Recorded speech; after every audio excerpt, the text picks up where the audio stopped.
Was this a deal? Did Washington quietly trade Venezuela for Taiwan? Did Russia get Ukraine in exchange? It sounds like the kind of thing that must be true, because the alternative feels strange. The alternative is that nobody negotiated anything at all. And that's what actually happened. For a deal to exist, both sides need something real to offer. Not promises, not threats. Something they can actually deliver. And when you slow this down and look at who was involved, Russia and China didn't have that. Russia didn't lose Venezuela because it got outplayed. It lost Venezuela because it never really controlled anything there in the first place. Yes, it invested money. Yes, it talked big. But it didn't run the oil fields. It didn't move the tankers. It didn't ensure the shipments. And when things turned serious, it didn't protect the skies.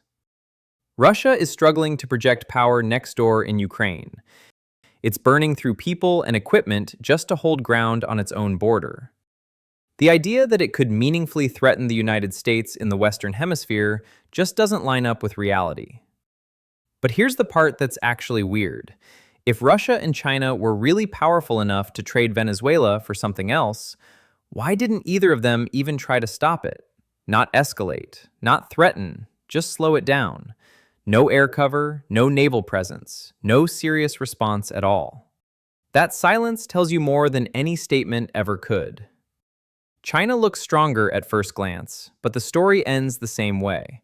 China's influence in Latin America isn't military, it's administrative. Loans, ports, contracts, trade deals.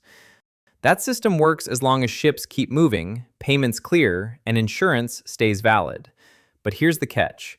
China doesn't control the oceans those ships cross. It doesn't control the banks that clear those payments.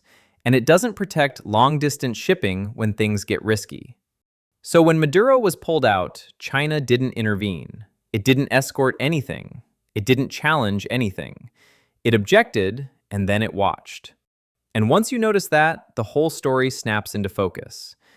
This wasn't really about Maduro. It wasn't about democracy. And it wasn't about helping Venezuela. It was about enforcement. Who can actually reach into a region and make outcomes stick? Who controls the air? Who controls the seas? Who controls the money once it leaves the country? Once you see it that way, the deal idea falls apart. A deal only happens when both sides have leverage. Russia couldn't offer protection it doesn't have. China couldn't offer control it doesn't possess. So the US didn't bargain. It moved. And now every government watching just learned something uncomfortable. All the partnerships in the world don't matter if, when things go wrong, nobody can physically back you up. So the real question isn't whether there was a deal. It's who else just realized they're standing in the same position Venezuela was, and how long before that reality shows up for them too.